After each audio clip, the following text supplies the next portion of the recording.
कैसा होता है वर्क स्टेशन या एनेस्थीसिया मशीन या बेहोश करने वाली मशीन, जिसके माध्यम से ऑपरेशन थिएटर के अंदर हम वेरियस टाइप्स ऑफ ऑपरेशन, जैसे कि डॉक्टर, जैसे मैं एक ऑर्थोपेडिक सर्जन, तो जब हम ऑपरेट करते तो हमारे एनेस्थीसिया टीम जिस मशीन के माध्यम से पेशेंट को बेहोश करके रखती है, स्टेबल करके रखती है, ताकि हम सर्जन जो है कंप्लीट तरीके से आसानी से ऑपरेट कर सके, आज आपको दिखाने वाले हैं।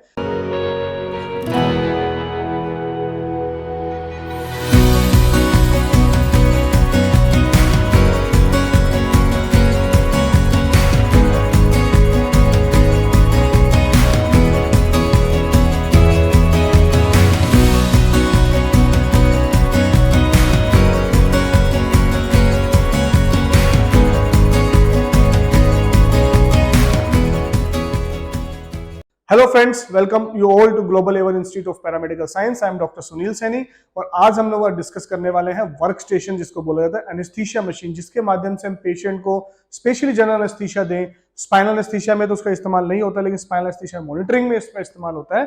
पर जनरल एनेस्थीसिया के अंदर उसका सबसे इंपॉर्टेंट इस्तेमाल है। हमारे पास हमारे hospital, global hospital trauma centre Pataudi में मोस्ट एडवांस मशीन है।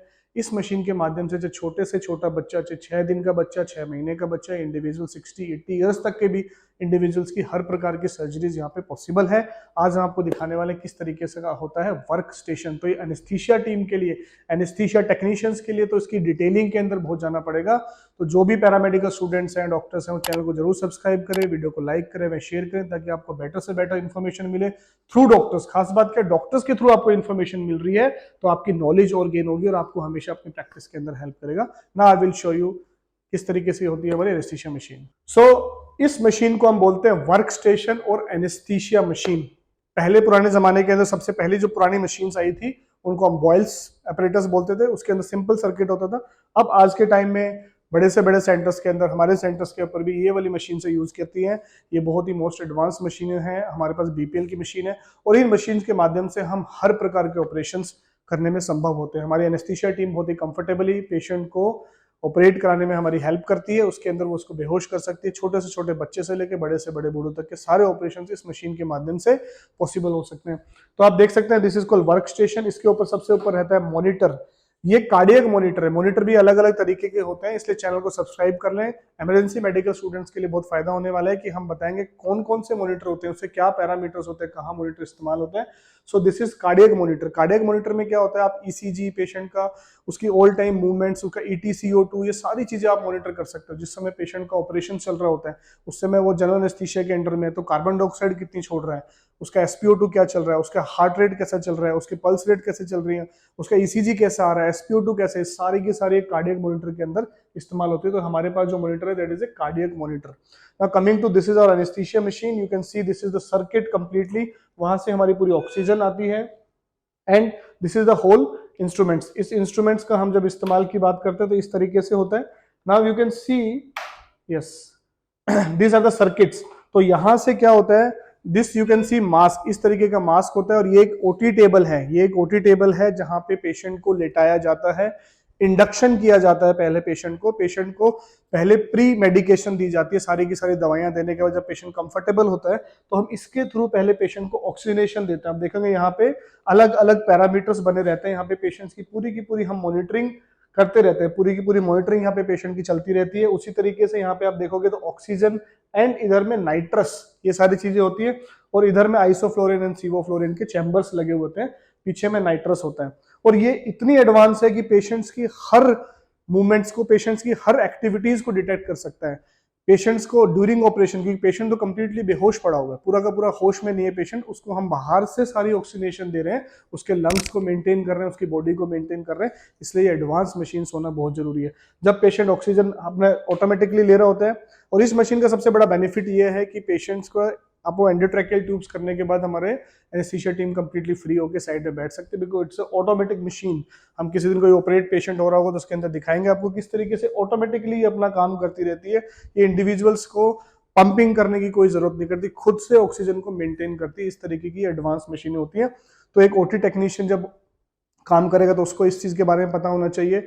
इसी तरीके से कोई एनेस्थीसिया टेक्नीशियन कोर्सेज हमारे पास है, उसके लिए भी इनका पता होना चाहिए। तो these are the oxygen monitors, और इसके नीचे में ट्रेज होती हैं ताकि हम दवाइयों को रख सकें, और नीचे में हमारी सारे के सारे इंस्ट्रूमेंटेशंस होती हैं, ट्यूब्स होती हैं, जो सारा चीज रखा जाता है। इसकी मेंटेनेंस, इसका किस किस समय पे चेकअप, इसका डेली चेक करना, इसको सारा मेंटेन करना, ये एक एनेस्थीसिया टेक्नीशियन या ओटी टेक्नीशियन की रिस्पॉन्सिबिलिटीज में आता है। इसलिए हम जब बताते हैं कि वर्क प्रोफाइल में आपको क्या करेगा, आपको एनेस्थीसिया टेक्नीशियन को पूरी ओटी की मॉनिटरिंग करनी है, पूरी ओटी मशीन्स को, उसको इक्विपमेंट्स को सारा का सारा चेक करना है। ऐसा नहीं हो सकता कि एनेस्थीसिया वाले आए और अब देखा मशीन तो काम ही नहीं कर रही, तो डेली सब कुछ चेक करवाता है। तो दिस इज एंडोट्रैकियल ट्यूब्स, इस तरीके से हम ट्यूब्स पेशेंट के गले से डाल देते हैं और यहाँ से ऑक्सीजन से उसको मेंटेन कर रहे होते हैं थ्रू आउट द सर्जन। पूरी की पूरी सर्जरी को बहुत ही आराम से कर सकता है, इसे वो कहते हैं वर्क स्टेशन। इसके ऊपर डिफरेंट डिफरेंट सेटअप्स हैं, अलग अलग मशीन के अलग अलग सेटअप्स होते हैं, वो जब आप इंडिविजुअल जगह पे काम कर रहे होगे उस तरीके से आप समझ पाओगे। एक दिन हम पूरे के पूरे अपने एनेस्थीसिया के हमारे जो कंसल्टेंट्स हैं, एचओडीज हैं, उनसे हम डिस्कस करेंगे कि वो सारे के सारे इसके पैरामीटर्स को बताएं। लेकिन इस तरीके से की मशीन होती है, इस मशीन के माध्यम से बच्चे, बूढ़े, बड़े सबका ऑपरेशन हम कर सकते हैं। ये एनेस्थीसिया को बहुत ज्यादा हेल्प करती है, और आज के समय में एडवांस मशीनरीज का होना बहुत ही जरूरी है।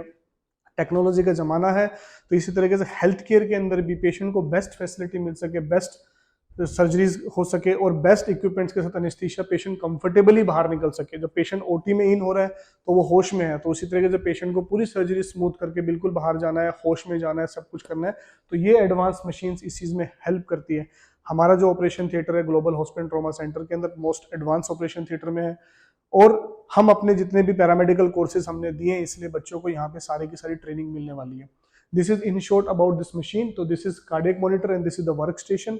जो बच्चे हमारे से सीख रहे हैं, या फिर हम आगे में सारी की सारी डिस्क्रिप्शन देंगे, पूरा का पूरा एक एक चीज को समझाएंगे, जिससे आप इस चीज को समझ सकते हो, और आपको अपनी, अगर आप कहीं काम भी करें तो उसके अंदर आपको हेल्प होगी। इसलिए मैं बार बार बोलता हूँ कि चैनल को जरूर सब्सक्राइब करें, वीडियो को लाइक करें, शेयर करें, ताकि आपकी भी हेल्प हो सकती है, और कोई और इंडिविजुअल तो देख रहा हो, स्पेशली पैरामेडिकल्स के लिए चैनल्स हैं तो उनकी भी हेल्प हो सकती है, डॉक्टर्स के लिए भी ये चैनल। आने वाली वीडियोस के अंदर बताएंगे एक एक इक्विपमेंट्स के बारे में, किस तरीके से अदर इक्विपमेंट्स हमारे पास इस्तेमाल होते हैं। सो फ्रेंड्स, आप अगर अपने बच्चों के लिए देख रहे हैं, या फिर आप पैरामेडिकल की लाइन में अपना भविष्य बनाना चाहते हैं, तो नीचे दिए गए नंबर पे कांटेक्ट कर सकते हैं।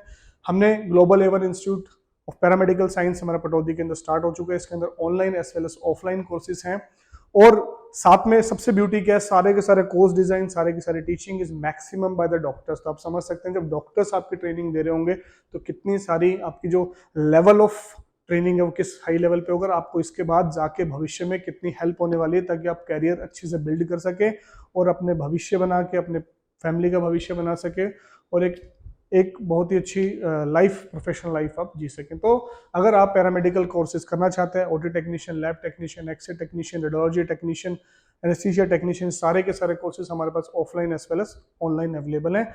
फिर भी अगर आपकी कोई डाउट है, आप सोच रहे हैं कि हर कोर्स के बारे में मैं जानना चाहूंगा कि कोर्स करके मुझे कितनी तनख्वाह मिल सकती है, क्या इसका भविष्य है, फ्यूचर में क्या है, चैनल को सब्सक्राइब करें, बहुत सारी वीडियोस हमने इससे बनाई है। फिर भी आपको कोई कंफ्यूजन होती है तो हमारे काउंसलर से फ्री ऑनलाइन कंसल्टेशन लेके समझ सकते हैं, या फिर आप ऑफलाइन कंसल्टेशन लेने के लिए यहाँ पे भी आ सकते हैं, हमारे डॉक्टर से भी मिल सकते हैं, हमारे काउंसलर से मिल सकते हैं। इनफैक्ट हम बच्चों को बोल रहे हैं कि लाइव क्लासेस हमारी चल रही है, पूरी की पूरी ऑफलाइन क्लासेस चल रही है, वही लाइव चलती है, उसको भी आके आप डेमो क्लासेस के अंदर बैठ के देखिए, आपको फील आएगा किस तरीके से पैरामेडिकल स्टाफ्स की ट्रेनिंग्स होती हैं, किस तरीके से हम 40% थ्योरी एंड 60% प्रैक्टिकल पे हम विश्वास रखते हैं, ताकि स्किल्ड बंदे को बनाएं, ना केवल थ्योरी, ना केवल practical. There should be a combination of both things, and हमारे maximum teachers are doctors, and इसलिए you will get the best. तो चैनल को सब्सक्राइब करें, वीडियो को लाइक करें, शेयर करें। Thank you so much.